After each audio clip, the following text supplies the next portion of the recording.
Hello, everyone, and welcome to the Unfound podcast channel. Today, I will be talking about the disappearance of Helen Dymond, a woman who disappeared from the Upper Peninsula in 1981. If you've not been to her Charlie Project page, that's what it looks like right there. You can see the date there as June 29th, 1981, from Tilden Township, Michigan.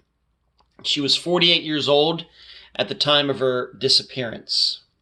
So going back to this map here, allow me to zoom this out. You can see where this is.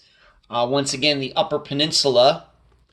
Here's Michigan proper, I guess, and then here's the upper part of Michigan that is actually connected to Wisconsin. So that's where this disappearance is.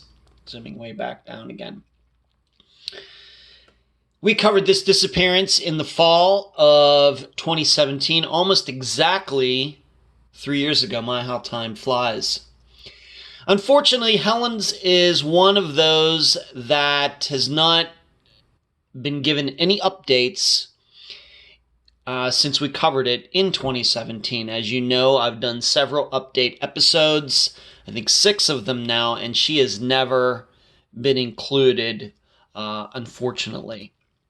So it's always good to revisit some of these that have not gotten any attention during those update episodes. I think that if we don't mention some of these ones that haven't gotten a lot of attention since they've been covered, I think they may get forgotten again. So I think this is another good reason for me to go back through them, and if I think a map video will help their cause in further educating the public on the disappearance and not allowing the public to forget, then I'm going to, of course, keep doing these videos.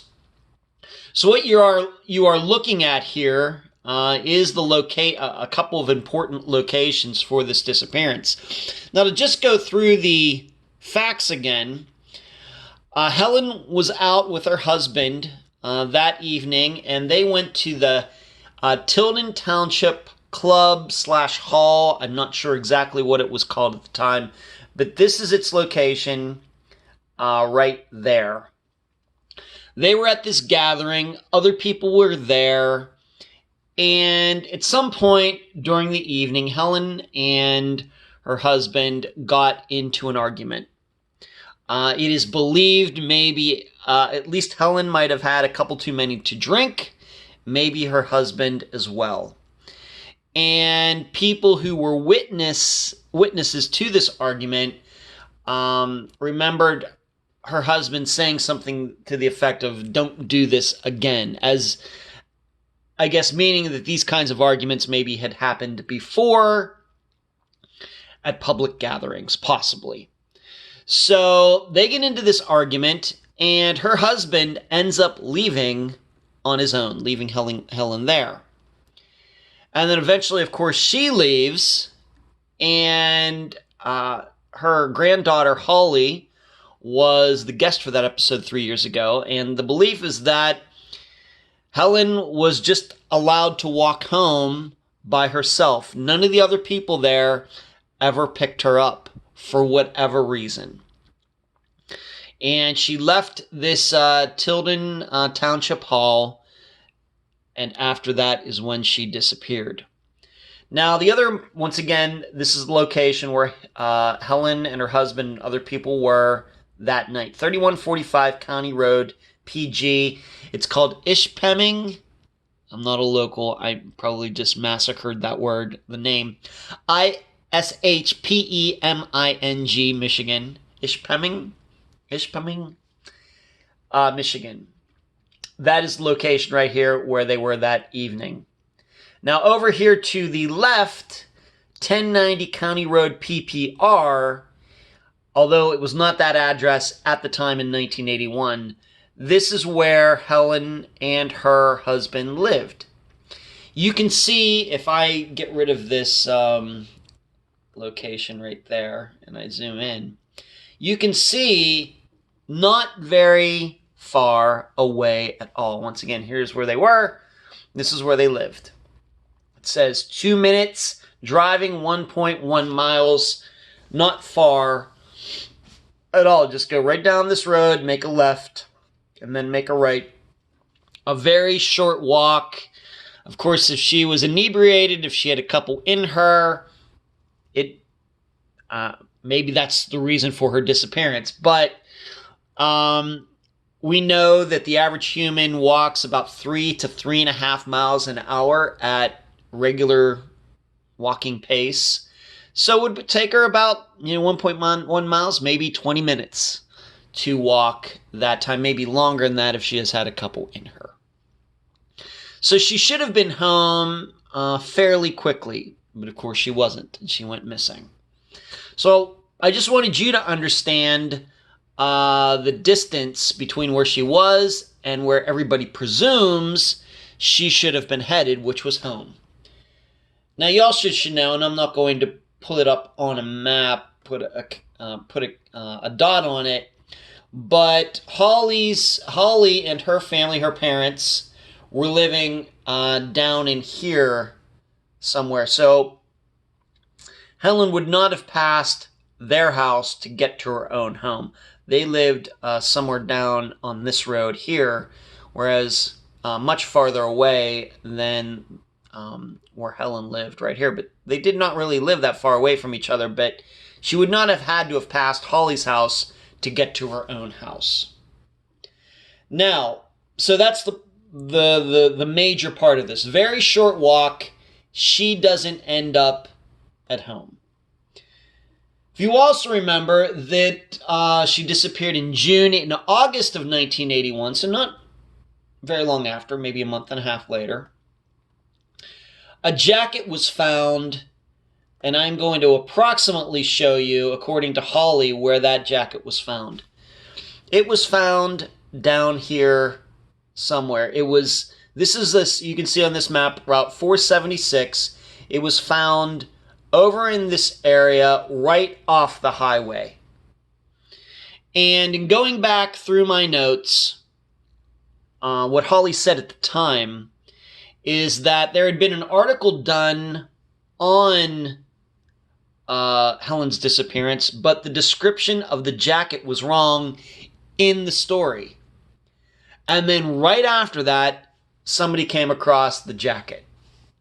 I forget now how the description was wrong, but it was a purple jacket that Helen was wearing that night that was eventually found in the article. I'm guessing it wasn't purple, it was some other color. But I think people at the time, and I think what Holly was stressing by saying that, is it a coincidence that the jacket shows up right after there's an article about what Helen is wearing, and the article gets that particular piece of information wrong? Is that a coincidence? Isn't a coincidence.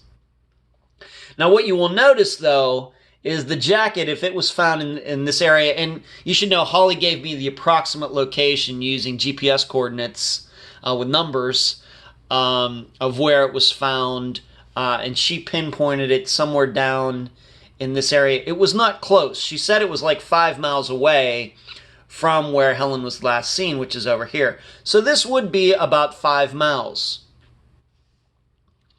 And the other point about the jacket was that it did not look weathered at all.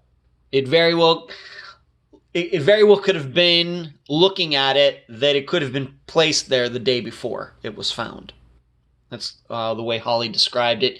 It did not look weathered at all, and I'm sure, being Michigan, it probably rained at least a few times between the end of June and August of 1981. Now, you do notice over in this area there are some things going on here. It looks like there's a strip mine here, and this place is called National Mine. There's a body of water that's very red there. I'm guessing that means there's a lot of iron, and that's what happens sometimes from runoff from strip mines, that iron can get into the water supply. Anybody who's lived in an area knows that. And there's also a body of water, a cleaner body of water, it looks like, right here. So there's a variety of different geographical formations or topographical formations going on in this area. But I think the most important thing to notice here is that the jacket was found in the opposite direction of where Helen should have been headed. And not to mention, it was like 5 miles away when her walk the opposite direction would have only been a mile, 1.1, 1.2 miles. So is it believable that she could have walked this direction instead of that direction, 5 miles instead of 1 mile? Probably not. Now, but you should also know that although Helen's family believes that it's her jacket, the police, at least at the time, I don't know what they think in 2020, do not believe or did not believe that that was Helen's jacket. So Holly's family, yes. Police, no.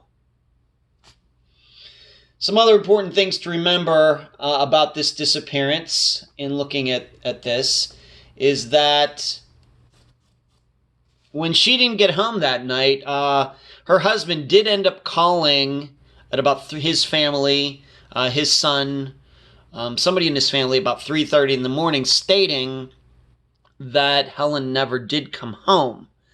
But we established in the interview back in 2017 that I did with Holly that her grandfather never once mentioned getting in his car and going out and looking for her. He just simply called. He just simply called and said, hey, she didn't come home.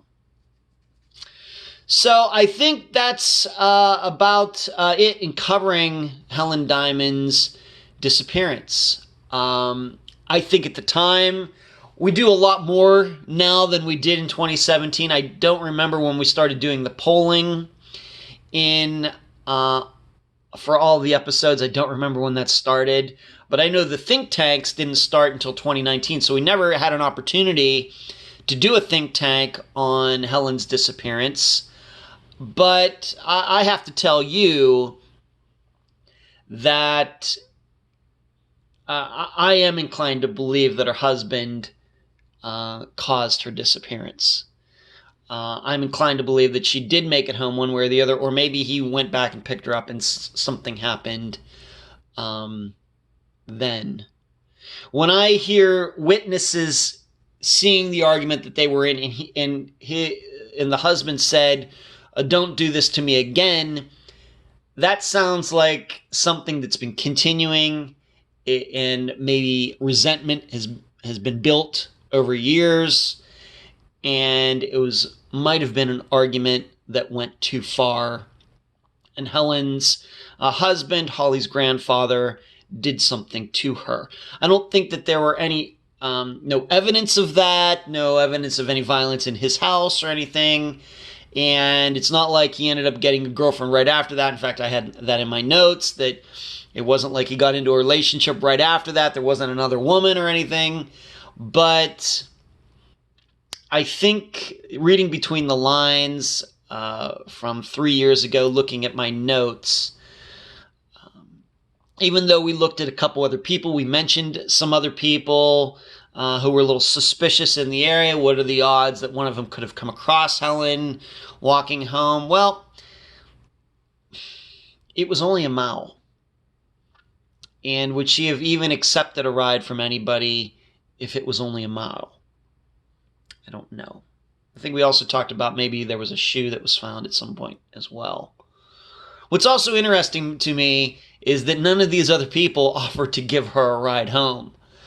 I don't know what that means, but you'd think someone would give a woman a ride home if they knew her, especially since they saw what happened, and none of these people seemingly did.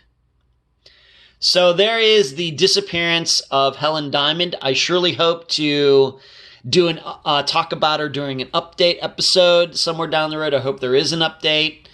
Her husband died many, many years ago. Holly's grandfather died many, many years ago. Never admitted anything. Never intimated anything. So if he did know something, if he did do it, that knowledge died with him. So it's up to the rest of us to try to figure out what happened, and I'm hoping by doing this video that somebody sees this video and something will come to mind back from 1981. Thanks for watching.